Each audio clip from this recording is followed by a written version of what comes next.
from Jam Street Media. Think about verticals and what space you want to focus on.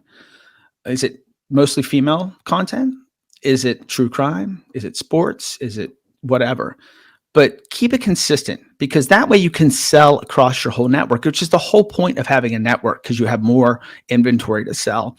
And also then the shows can cross promote each other. This is a 24/7 job.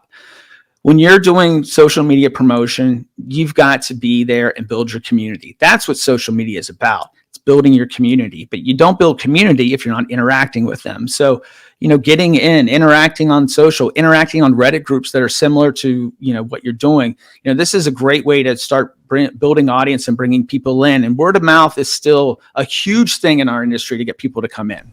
Remember, content. It's got to be good. It's got to fall in line. You've got to have consistent content, consistent verticals.